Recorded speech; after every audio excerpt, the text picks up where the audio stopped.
충격적인 일이 벌어졌습니다. 현재 유럽 속에 작은 한국이 있다고 할 정도로 폴란드가 한국의 한 기업 때문에 무섭게 변하고 있다고 합니다. 과연 이곳에서는 무슨 일이 일어나고 있는지 오늘의 사연 시작합니다. 안녕하세요. 저는 폴란드 바르샤바에서 고등학교 음악교사로 일하고 있는 알렉산더입니다. 한국이라는 나라가 제 인생에 이렇게 큰 영향을 미치게 될 줄은 몇 년 전까지만 해도 상상도 못했습니다. 사실 폴란드 사람치고 저는 유난히 외국 문화에 관심이 없었어요. 동양은 그저 멀고 먼 나라였고 특히 아시아 문화는 저에게 그림자 같은 존재였죠. 어릴 적부터 음악을 좋아했던 저는 대학에서 음악 교육을 전공했고 졸업 후 바로 모교인 바르샤바 중앙고등학교에서 교사 생활을 시작했어요. 매일 아침 8시에 등교해서 학생들에게 쇼팽과 모차르트를 가르치는 게 제 일상이었습니다. 주말엔 친구들과 맥주를 마시고 유럽 록 음악을 들으며 여유를 즐겼죠. 그저 평범한 폴란드 남자였습니다. 한국에 대해 알게 된 건 사실 학생들 덕분이었어요. 처음엔 그저 몇몇 학생들이 쉬는 시간에 이상한 노래를 듣고 있다고만 생각했죠. 음악교사로서 호기심이 생겨 물어봤더니 K-팝이라는 답이 돌아왔어요. 그때까지만 해도 저는 K-팝이 뭔지도 몰랐습니다. 어떤 학생은 저에게 이어폰을 건네며 한번 들어보라고 권했지만 솔직히 별 관심이 없어서 정중히 거절했던 기억이 나네요. 당시 폴란드에서 한국 문화는 몇몇 젊은이들 사이에서만 인기 있는 하위 문화였어요. 그래서 그냥 지나가는 유행이려니 했습니다. 하지만 몇 달이 지나도 학생들의 열정은 식지 않았어요. 오히려 더 많은 학생들이 K-팝에 빠져들었죠. 수업 시간에 집중력이 떨어지는 학생들도 생겼고 심지어 교내 축제에서 K-팝 댄스를 추겠다고 하는 학생들도 나타났습니다.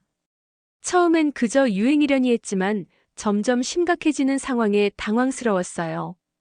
동료 교사들과 이야기해보니 다른 수업에서도 비슷한 현상이 일어나고 있었습니다.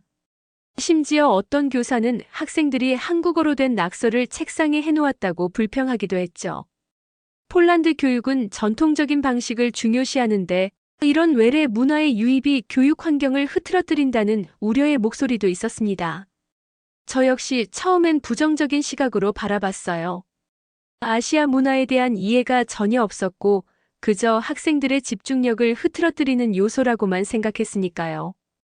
회의에서는 이런 문화적 요소를 어떻게 제한할지에 대한 논의까지 있었습니다. 하지만 시간이 지날수록 이 현상이 단순한 유행을 넘어서는 무언가라는 생각이 들기 시작했어요. 당시 폴란드는 경제적으로 어려운 시기를 겪고 있었고 젊은이들은 미래에 대한 불안감으로 가득 차 있었죠. 그런 상황에서 밝고 긍정적인 에너지를 전하는 K-팝이 그들에게 위안이 되었던 것 같아요. 저는 점점 이 현상을 단순히 막을 것이 아니라 이해해야 한다는 생각이 들었습니다. 그렇게 한 학기가 지나고 여름방학이 시작됐어요. 저는 방학 동안 음악 이론 공부를 하려고 계획했지만 마음 한구석에는 계속 K-팝에 대한 호기심이 자리 잡고 있었습니다. 그래서 어느 날 용기를 내어 인터넷에서 K-팝을 검색해봤어요.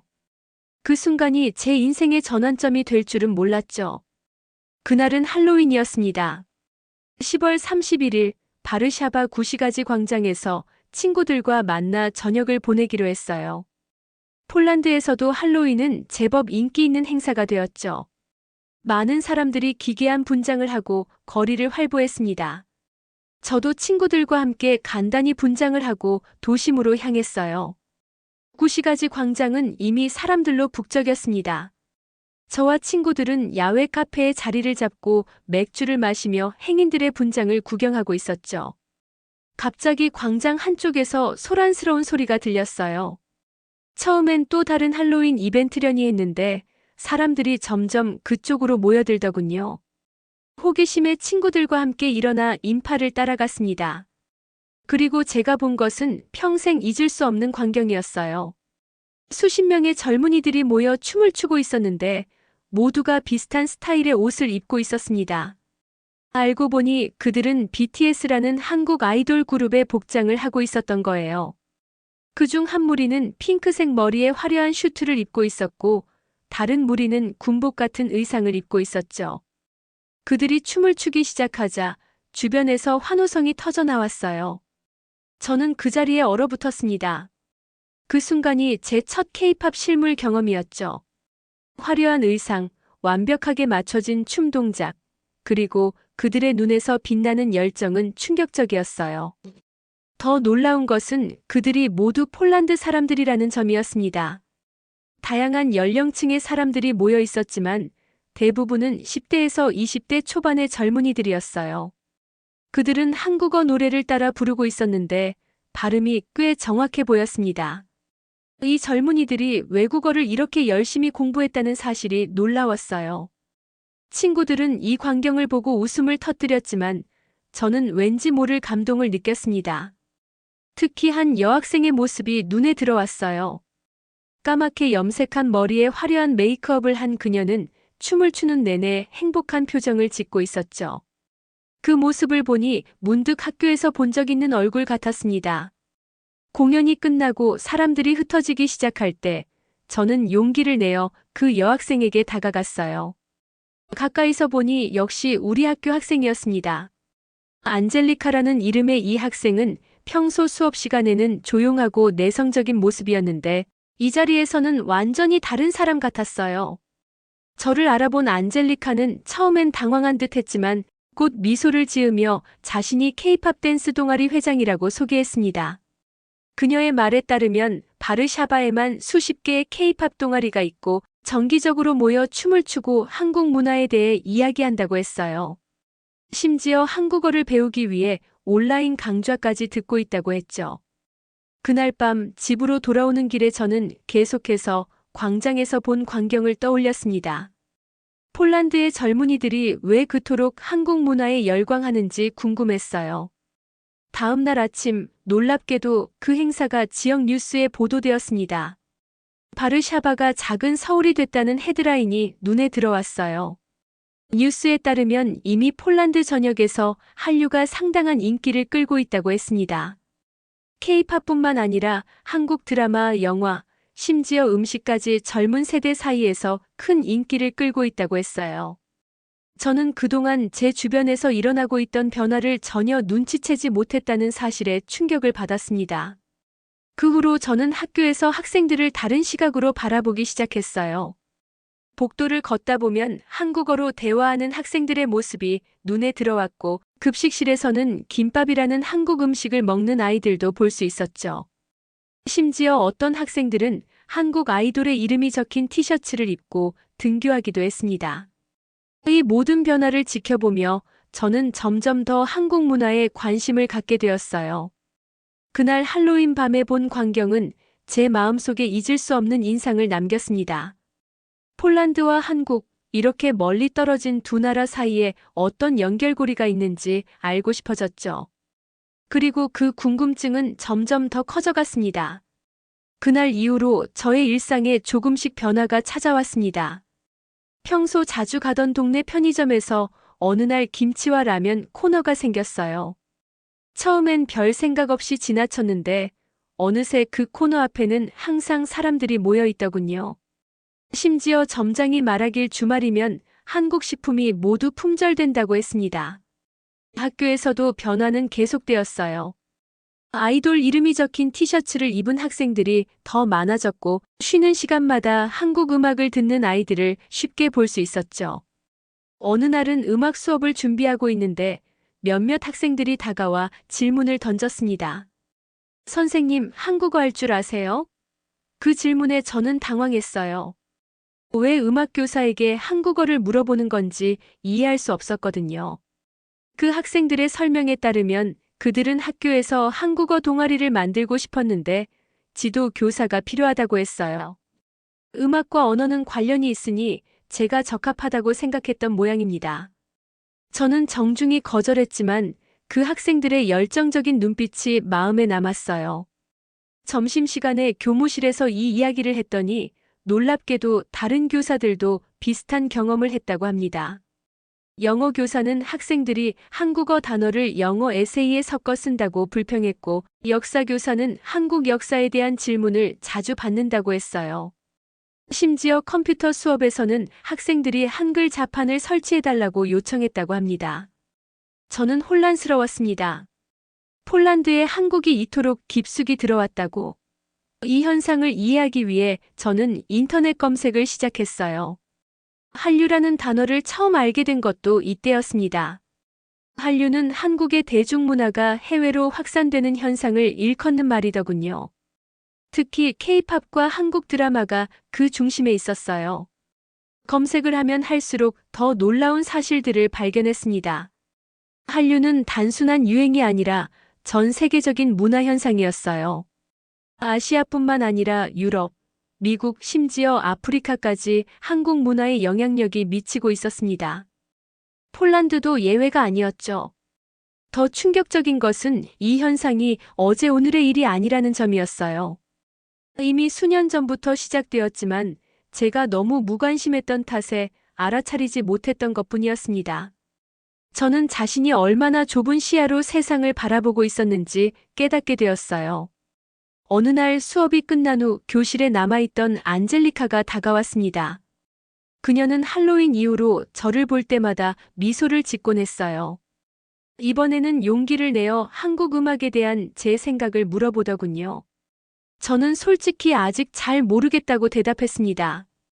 그러자 안젤리카는 자신의 휴대폰을 꺼내 한 노래를 들려주었어요. 그것은 제가 들어본 K-팝과는 조금 달랐습니다. 화려한 비트의 댄스곡이 아니라 잔잔한 피아노 선율이 돋보이는 발라드였어요. 노래를 부르는 여성의 목소리는 맑고 투명했고, 비록 가사는 이해할 수 없었지만 깊은 감성이 전해졌습니다. 음악교사로서 저는 그 곡의 구성과 하모니에 감탄했어요. 노래가 끝나고 안젤리카는 그것이 아이유라는 가수의 노래라고 설명했습니다.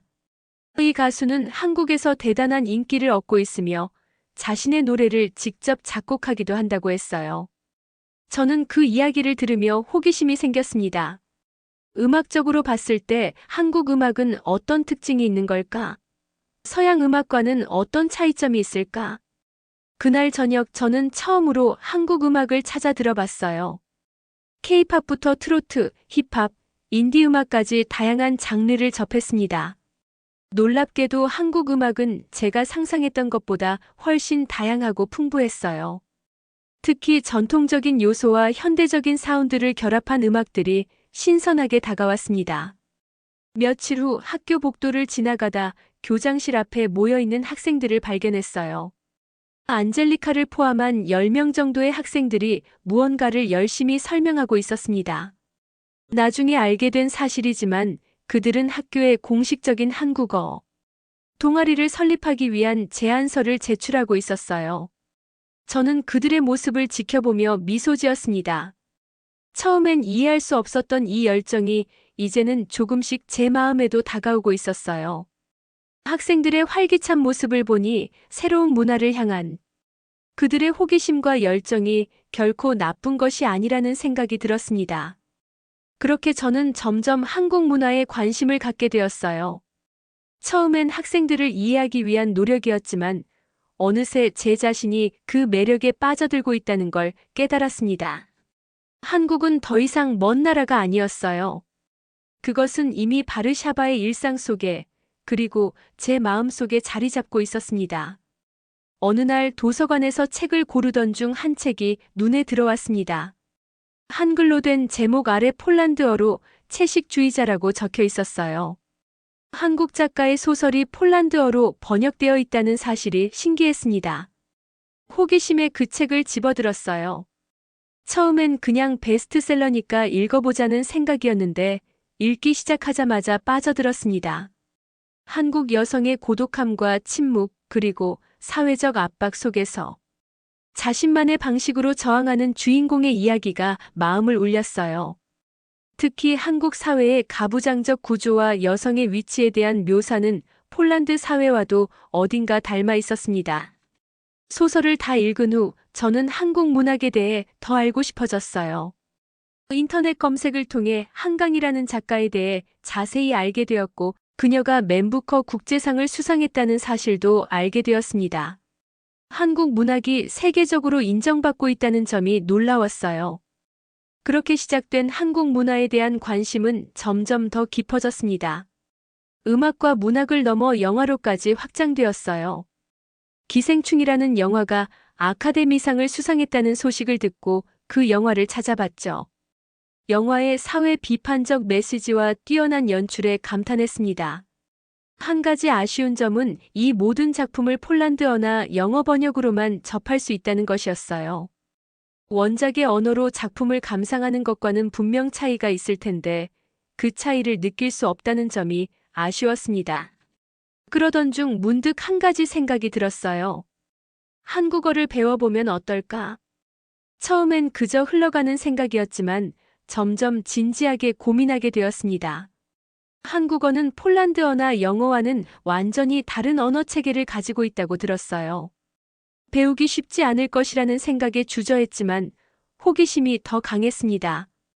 결국 저는 인터넷에서 한국어 강좌를 찾기 시작했어요. 놀랍게도 폴란드에는 이미 많은 한국어 학습 자료가 있었습니다. 온라인 강좌부터 독학용 교재까지 다양했어요. 그 중에서 저는 가장 기초적인 한글 학습부터 시작하기로 했습니다. 한글은 한국의 고유 문자로 세종대왕이라는 임금이 만들었다고 했어요. 첫 번째 한글 수업을 들었을 때 저는 그 체계에 놀랐습니다. 한글은 소리의 원리에 따라 만들어진 과학적인 문자 체계였어요. 자음과 모음의 모양도 발음 기관을 본떠 만들었다고 하더군요. 음악교사로서 저는 이런 소리와 형태의 연관성에 깊은 인상을 받았습니다. 그날부터 저는 매일 밤 한글 자음과 모음을 베껴 쓰는 시간을 가졌어요. 처음에는 낯선 모양의 글자를 따라 그리는 것이 어색했지만 점점 손에 익기 시작했습니다. 가, 나, 다, 라. 하나씩 외워가며 한글의 세계에 빠져들었어요. 한글을 배우면서 저는 왜 이토록 낯선 나라의 언어에 끌리는지 스스로에게 물었습니다. 아마도 그것은 새로운 세계를 향한 호기심이었을 거예요. 혹은 학생들과 더 가까워지고 싶은 마음이었을 수도 있습니다. 어쩌면 이 모든 것의 복합적인 결과였겠죠. 한글을 익히고 나서는 간단한 인사말과 숫자를 배웠습니다. 안녕하세요, 감사합니다, 이름이 뭐예요?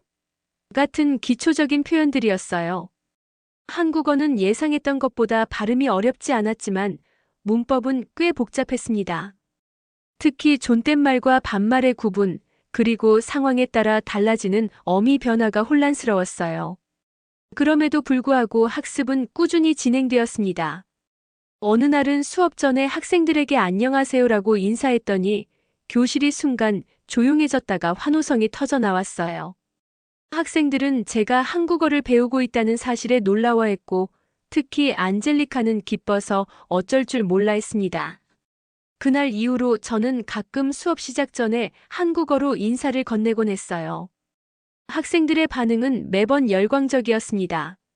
어떤 학생은 제게 한국어 발음을 교정해주기도 했고 또 다른 학생은 새로운 표현을 알려주기도 했어요.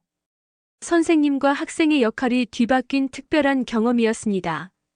한국어 공부를 시작한 지 한 달쯤 되었을 때 우연히 바르샤바 신문에서 한 기사를 발견했어요. 바르샤바 민속박물관에서 한국 전통 문화 특별전이 열린다는 내용이었습니다. 150점이 넘는 전통 유물과 한복, 그리고 한국의 일상 문화를 보여주는 전시라고 했어요. 저는 즉시 그 전시회를 가보기로 결심했습니다. 왜 그렇게 한국 문화에 끌리는지 그 답을 찾을 수 있을지도 모른다는 생각이 들었어요. 전시회 날짜를 확인하고 학교 일정과 겹치지 않는 토요일에 방문하기로 했습니다. 그 결정은 제 인생의 또 다른 전환점이 되었어요. 바르샤바 민속박물관에서의 경험은 제가 한국 문화를 바라보는 시각을 완전히 바꿔놓았습니다. 그곳에서 저는 K-팝이나 드라마를 넘어선 오랜 역사와 전통을 가진 한국의 진짜 모습을 만나게 되었어요. 바르샤바 민속박물관은 주말이면 항상 사람들로 붐비는 곳이지만 그날은 특히 더 많은 인파로 가득했습니다. 한국 전시가 열린다는 뉴스를 듣고 찾아온 사람들이 많았나 봐요. 입구에서부터 긴 줄이 이어져 있었고 그 줄을 따라 서 있는 동안 한국어로 대화하는 사람들의 목소리가 들려왔습니다. 드디어 입장하니 전시장 입구에는 태극기와 함께 한글로 쓰인 환영 문구가 걸려 있었어요. 그동안 배운 한글 덕분에 그 문구가 환영한다는 의미라는 것을 알 수 있었습니다. 작은 성취감을 느끼며 전시장 안으로 들어갔어요. 첫 번째 전시실에는 한국의 역사를 보여주는 연대표와 함께 각 시대별 대표적인 유물들이 전시되어 있었습니다. 삼국시대부터 조선시대까지 오랜 역사를 가진 나라라는 것을 한눈에 알 수 있었어요. 특히 세계에서 가장 오래된 금속 활자본이라는 직지 심체 요절에 대한 설명이 눈에 띄었습니다. 구텐베르크보다 수십 년 앞서 금속 활자를 사용했다는 사실이 놀라웠어요. 두 번째 전시실로 이동하니 한복이 전시되어 있었습니다. 다양한 색상과 문양의 한복들이 시대별, 계층별로 분류되어 있었어요. 특히 왕과 왕비의 화려한 의복과 함께 전시된 왕관과 장신구들은 정교함과 아름다움이 돋보였습니다. 한복의 선과 색채의 조화는 제가 평소 알고 있던 동양 의상과는 또 다른 미적 감각을 보여주었어요. 세 번째 전시실에는 한국의 전통 음악과 악기들이 전시되어 있었습니다. 음악교사로서 이 부분에 특히 관심이 갔어요.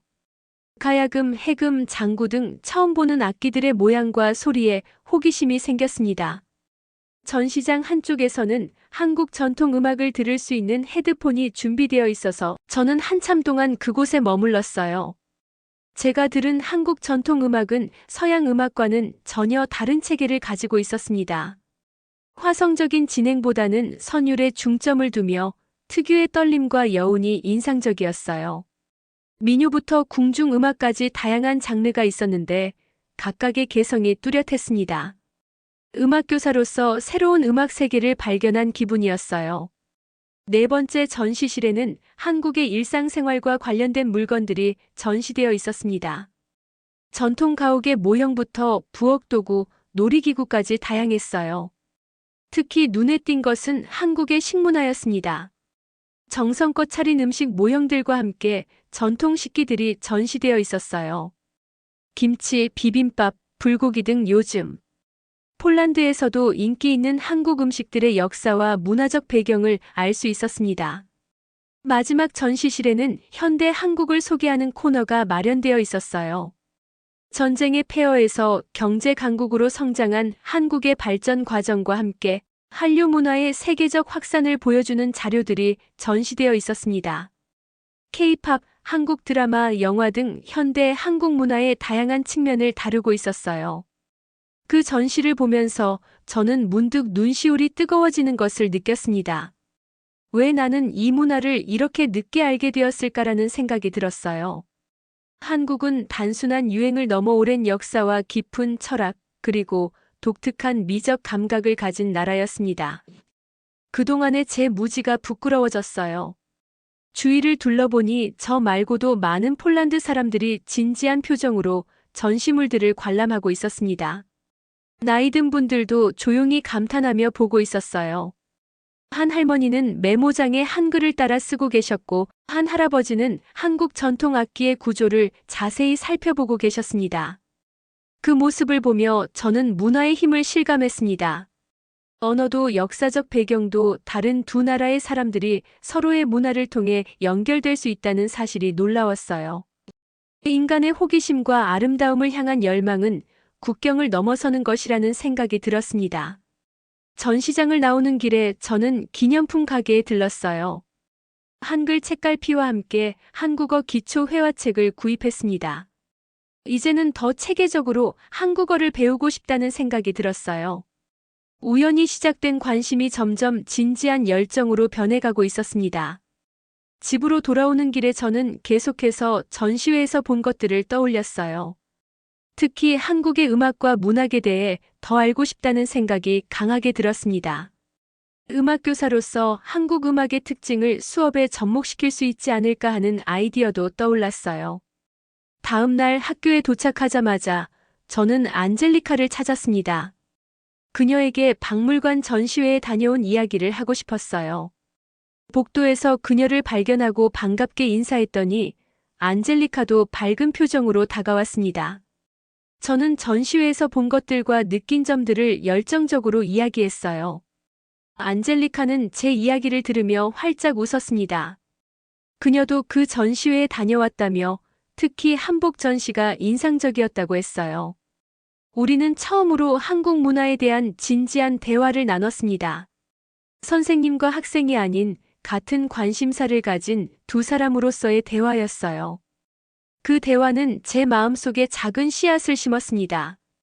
이제 저는 단순한 호기심을 넘어 한국 문화를 더 깊이 이해하고 그것을 다른 사람들과 나누고 싶다는 열망을 느꼈어요. 그리고 그 열망은 곧 제 인생에 새로운 변화를 가져오게 되었습니다. 어느 금요일 오후 수업을 마치고 교실을 정리하고 있는데 문 앞에서 누군가 조심스럽게 노크를 했습니다. 고개를 들어보니 안젤리카와 몇몇 학생들이 서 있었어요. 무슨 일인가 싶어 들어오라고 했더니 그들은 어색한 표정으로 들어왔습니다. 안젤리카가 대표로 나서서 말했어요. 선생님, 우리 한국어 노래 부르고 싶어요. 도와주실 수 있나요? 처음으로 제게 정중하게 부탁해온 그녀의 말에 저는 잠시 생각에 잠겼습니다. 제가 한국어를 배운 지 얼마 되지 않았고 발음도 완벽하지 않은데 어떻게 도울 수 있을까 고민했어요. 하지만 학생들의 열정적인 눈빛을 보니 그냥 거절할 수 없었습니다. 저는 미소 지으며 고개를 끄덕였어요. 할 수 있는 한도 내에서 도와주겠다고 말했죠. 그 말에 학생들은 환호성을 질렀고 안젤리카는 활짝 웃으며 고맙다고 말했습니다. 그날부터 저는 매주 금요일 오후 정규 수업이 끝난 후에 특별 활동으로 한국어 노래와 발음을 가르치는 수업을 열기 시작했어요. 처음에는 10명 정도의 학생들이 참여했지만 소문이 퍼지면서 점점 더 많은 학생들이 찾아왔습니다. 첫 수업에서 저는 먼저 한글의 기본 원리에 대해 설명했어요. 자음과 모음의 결합 방식, 받침의 역할, 그리고 발음 규칙 등을 간단히 소개했습니다. 학생들은 생각보다 빠르게 한글을 익혀갔어요. 이미 K-팝 가사를 통해 익숙해진 부분이 있었던 모양입니다. 그 다음으로는 간단한 K-팝 노래의 가사를 함께 분석했어요.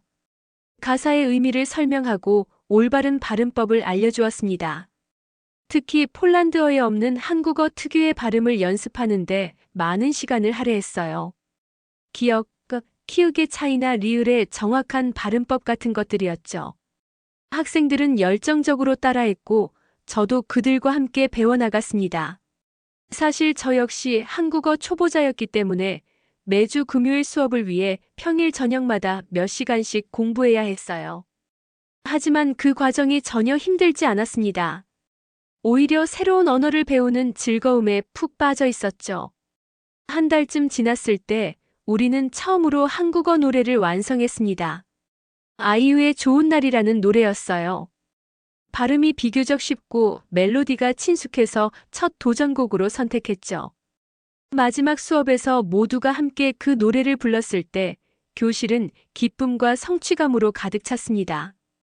그 성공에 고무된 학생들은 더 다양한 노래를 배우고 싶어 했어요. 발라드부터 댄스곡까지 각자 좋아하는 노래를 제안했습니다. 저는 그들의 요청을 최대한 수용하려고 노력했어요. 매주 새로운 노래를 준비하는 것이 쉽지는 않았지만 학생들의 열정적인 모습을 보면 모든 노력이 값진 것처럼 느껴졌습니다. 어느 날은 노래 수업 중에 한국의 학교 생활에 대한 질문이 나왔어요. K-팝 가수들이 학창시절에 어떤 생활을 했는지, 한국의 교육 시스템은 어떤지 등등이었죠. 저는 아는 범위 내에서 대답해 주었지만 더 정확한 정보를 알려주고 싶다는 생각이 들었습니다. 그래서 저는 인터넷으로 한국의 교육 시스템에 대해 자세히 찾아봤어요. 입시 위주의 교육, 긴 학습 시간, 방과 후 학원 문화 등 한국 학생들의 현실을 알게 되었습니다. 폴란드 교육과는 많이 다른 점들이 있었죠. 다음 수업에서 이 내용을 학생들과 공유했더니 그들은 놀라움과 함께 많은 질문을 던졌어요. 그렇게 우리의 금요일 수업은 단순한 노래 배우기를 넘어 한국 문화 전반에 대한 배움의 장이 되어갔습니다.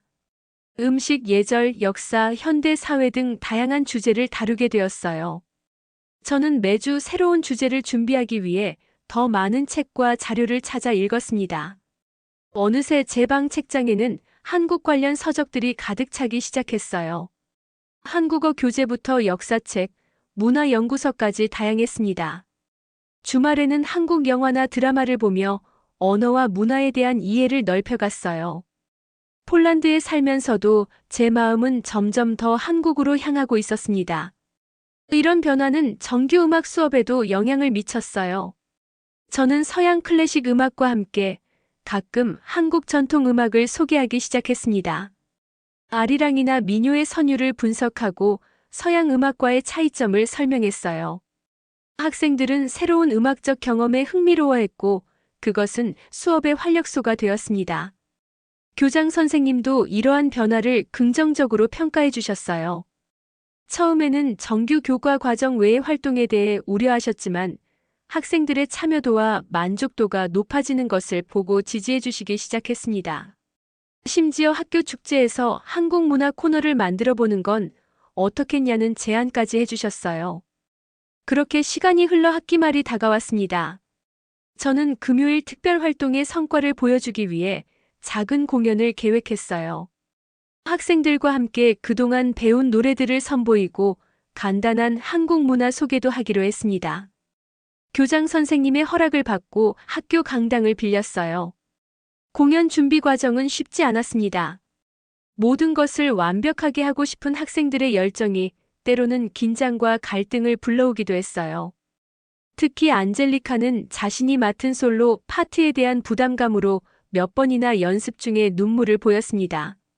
저는 그런 그녀를 위로하며 용기를 북돋아 주었어요. 드디어 공연 당일 강당은 예상보다 많은 관객으로 가득 찼습니다. 학생들뿐만 아니라 교사들, 학부모님들, 심지어 지역 주민들까지 찾아왔어요. 공연이 시작되고 학생들이 한국어로 노래를 부르기 시작했을 때 강당은 감동의 물결로 흔들렸습니다. 특히 안젤리카의 솔로 무대는 압권이었어요. 그녀는 긴장했지만 그동안의 노력이 빛을 발하는 순간이었습니다. 한국어 발음은 완벽하지 않았지만 그녀의 진심과 열정이 관객들의 마음을 울렸어요. 공연이 끝나고 모두가 기립박수를 쳤을 때 저는 그만 눈시울이 뜨거워졌습니다. 그날 폴란드의 한 교실에서 작은 한국이 자라나고 있었어요. 그리고 저는 그 과정의 일부가 되어가고 있었습니다. 공연이 성공적으로 끝난 후 여름방학이 시작되었습니다. 학생들은 각자의 계획대로 휴가를 떠났고 저 역시 잠시 쉬어갈 시간이 필요했어요. 하지만 방학 중에도 한국에 대한 제 관심은 계속되었습니다. 오히려 더 깊이 있는 공부를 할 수 있는 시간이라고 생각했죠. 바르샤바 시내에 있는 한국문화원을 처음 방문한 것도 이 시기였어요. 그곳에서 저는 한국어 중급 과정에 등록했고 매주 2번씩 수업을 들었습니다. 문화원에서는 언어뿐만 아니라 다양한 문화 체험 프로그램도 운영하고 있었어요. 한식 요리 교실, 전통 공예 체험, 영화 상영회 등이 있었습니다. 특히 인상적이었던 것은 한국 전통 음악 수업이었어요. 저는 음악교사로서 자연스럽게 그 수업에 관심을 가졌고 기회가 될 때마다 참여했습니다. 장구와 소고 같은 타악기의 리듬, 그리고 한국 전통 음악의 장단을 배우면서 새로운 음악적 세계를 경험했어요. 어느 날 문화원에서 주최하는 영화 상영회에 참석했습니다. 그날 상영된 영화는 국제시장이라는 작품이었어요. 한국 현대사의 굵직한 사건들을 한 가족의 이야기로 풀어낸 영화였습니다.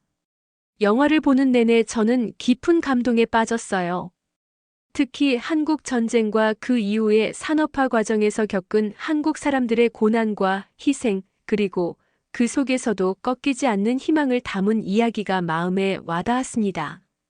영화가 끝나고 나오는 길에 저는 문득 폴란드와 한국의 역사적 유사점에 대해 생각하게 되었어요. 두 나라 모두 강대국 사이에서 침략과 분단의 아픔을 겪었고 그럼에도 불구하고 자신들만의 문화와 정체성을 지켜왔다는 점이 비슷했습니다. 이런 역사적 배경이 제가 한국 문화에 공감하게 된 이유 중 하나가 아닐까 하는 생각이 들었어요. 다음 날 저는 도서관에서 한국 현대사에 관한 책을 몇 권 빌려왔습니다. 한국 전쟁부터 경제 발전, 민주화 과정까지 한국의 근현대사를 공부하기 시작했어요. 그 과정에서 폴란드와 한국의 역사적 연결고리를 더 많이 발견할 수 있었습니다. 놀랍게도 한강에서 촬영된 다큐멘터리가 바르샤바에서도 상영되기 시작했다는 소식을 들었어요. 이 다큐멘터리는 한국의 현대화 과정과 한강의 변화를 담고 있었습니다. 저는 즉시 예매를 했고 상영관에 가보니 예상외로 많은 사람들이 모여 있었어요. 다큐멘터리를 보는 내내 저는 한강의 변화와 함께 변화해온 서울의 모습에 감탄했습니다. 전쟁의 폐허에서 현대적인 대도시로 발전한 과정이 마치 폴란드의 수도 바르샤바와 닮아 있었어요. 바르샤바 역시 제2차 세계대전 중 거의 완전히 파괴되었다가 전후에 재건된 도시였으니까요. 다큐멘터리가 끝난 후 진행된 토론회에서 저는 용기를 내어 손을 들었습니다. 폴란드와 한국의 도시 재건 과정의 유사점에 대해 이야기했어요. 제 의견은 생각보다 큰 호응을 얻었고 토론회가 끝난 후 몇몇 사람들이 다가와 더 이야기를 나누자고 했습니다. 그 중에는 바르샤바 대학의 동아시아학과 교수님도 계셨어요. 그분은 제가 한국 문화에 관심을 갖게 된 계기와 학교에서의 활동에 대해 관심을 보이셨습니다. 대화를 나누다 보니 교수님께서 다음 학기에 열릴 한국학 특강에 저를 초청하고 싶다고 하셨어요. 음악적 관점에서 본 한국 문화에 대해 이야기해달라는 제안이었습니다. 처음에는 망설였지만 결국 그 제안을 수락했어요. 이것은 제게 더 깊이 공부할 기회였고 제 경험을 다른 사람들과 나눌 수 있는 기회이기도 했습니다. 특강 준비를 위해 저는 한국 전통 음악과 현대 음악의 연결고리, 그리고 그것이 한국 문화와 어떻게 연관되는지에 대해 연구하기 시작했어요. 그 과정에서 우연히 한국 작가 한강의 흰 책에 대한 서평을 읽게 되었습니다. 서평에 따르면 이 소설의 배경 중 일부가 전후 바르샤바였다고 해요. 즉시 그 책을 구해 읽기 시작했습니다. 폴란드어로 번역된 이 소설에서 작가는 바르샤바의 재건 과정과 그 도시의 역사적 상처를 섬세하게 묘사하고 있었어요. 그 책을 읽으며 저는 깊은 감동을 느꼈습니다. 그렇게 멀리 떨어진 나라에서 우리 도시를 문학으로 이해하려 했던 누군가가 있었다는 사실이 제 마음을 울렸어요. 두 나라의 아픔이 연결되어 있었다는 사실, 그것이 저를 울게 했습니다. 이 책에 대한 감상은 제 특강 내용에도 포함되었어요. 음악뿐만 아니라 문학을 통해서도 두 나라의 문화적 교류가 이루어지고 있다는 점을 강조했습니다. 특강은 예상보다 많은 사람들이 참석했고 반응도 좋았어요. 몇몇 학생들은 특강이 끝난 후 제게 더 많은 질문을 던졌고 심지어 한국어를 어디서 배울 수 있는지 물어보기도 했습니다. 방학이 끝나갈 무렵 저는 문화원에서 주최하는 한국어 말하기 대회에 참가했어요. 아직 중급 수준이었지만 도전해보고 싶었습니다. 주제는 내가 사랑하는 한국의 것이었어요.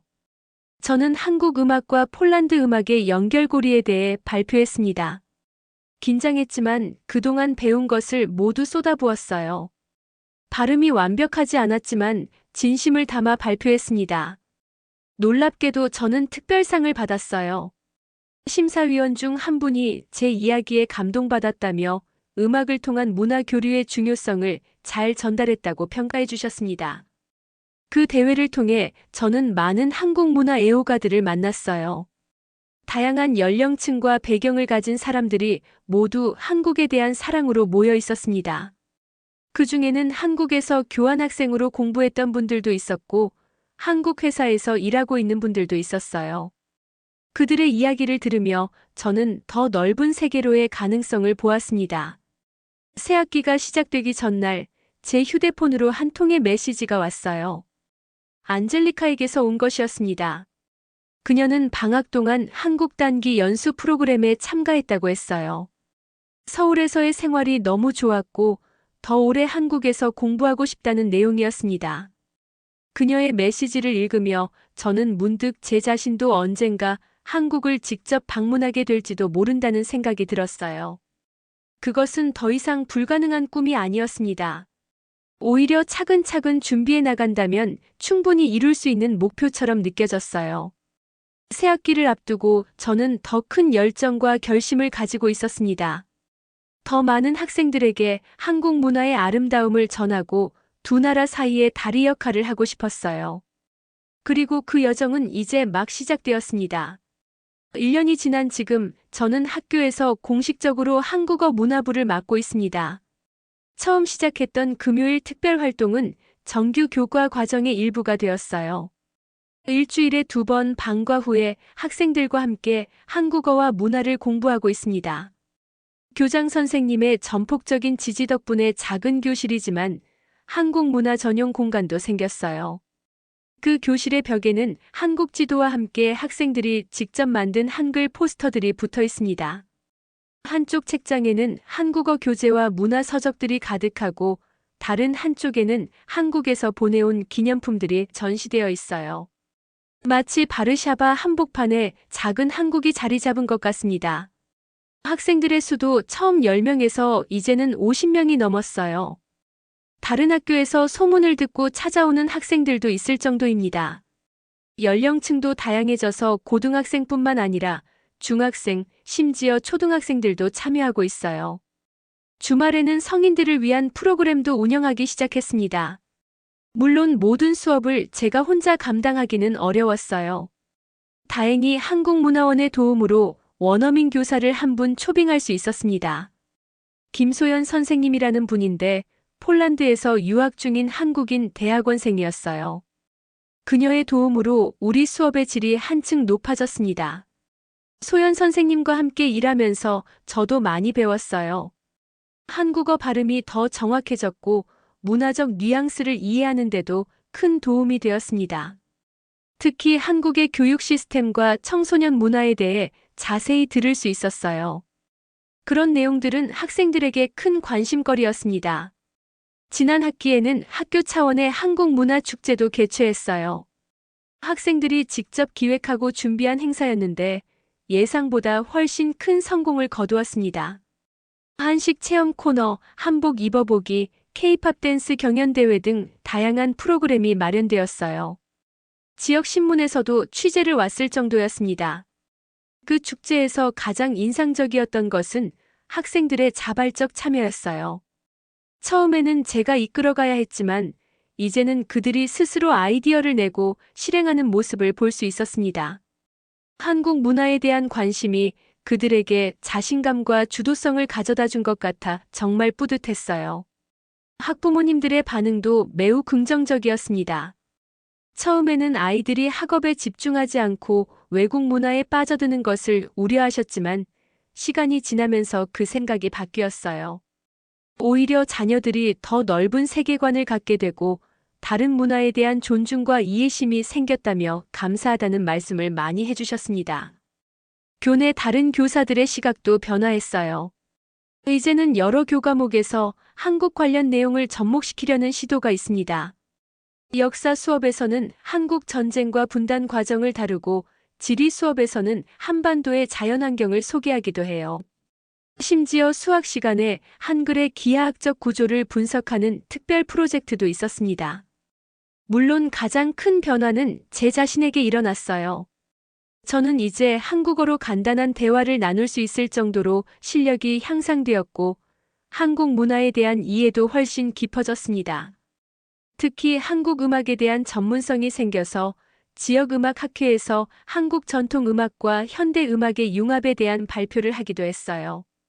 그리고 제 인생에서 가장 큰 변화라면 내년에 한국으로 연수를 떠나게 된 것입니다. 한국국제교류재단에서 주최하는 외국인 교사 초청 프로그램에 선발되어 서울대학교에서 한 학기 동안 한국어와 문화를 배울 기회를 얻었어요. 그 소식을 들었을 때의 기쁨은 말로 표현하기 어려울 정도였습니다. 이 모든 변화의 시작점에 있었던 안젤리카는 이미 한국으로 교환학생을 떠났어요. 서울의 한 대학교에서 한국어를 전공하고 있다고 합니다. 그녀가 보내온 편지엔 이렇게 쓰여 있었습니다. 선생님이 아니었다면 저는 한국을 꿈꾸지 않았을 거예요. 그 말을 읽으며 저는 깊은 감동을 느꼈어요. 가끔은 안젤리카와 화상 통화를 하며 서울의 모습을 간접적으로 경험하기도 합니다. 그녀가 보여주는 한강의 야경, 고궁의 아름다운 모습, 그리고 번화한 거리의 활기찬 모습들이 저를 설레게 해요. 곧 저도 그곳에서 직접 경험하게 될 것이라고 생각하면 가슴이 뛰기도 합니다.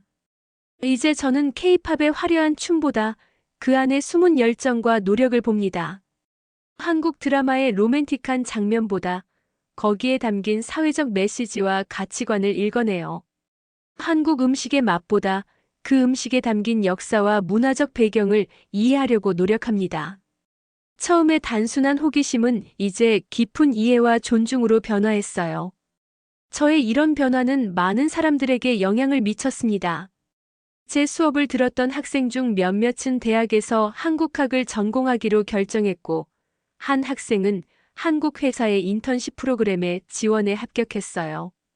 그들은 모두 저에게 감사하다고 말하지만 사실 제가 더 감사해야 할 것 같습니다. 그들의 열정이 없었다면 저 역시 이런 변화를 경험하지 못했을 테니까요. 가끔 제가 몇 년 전에 바르샤바 광장에서 K-팝 공연을 처음 봤던 그날을 떠올려 봅니다. 그때 저는 이 모든 변화를 상상조차 하지 못했을 거예요. 단순한 우연이 제 인생을 완전히 바꿔놓았다는 사실이 신기하기만 합니다. 그날의 저에게 이 모든 일을 알려줄 수 있다면 어떤 표정을 지을지 궁금하네요. 올해 크리스마스에는 학교에서 특별한 행사를 준비하고 있습니다.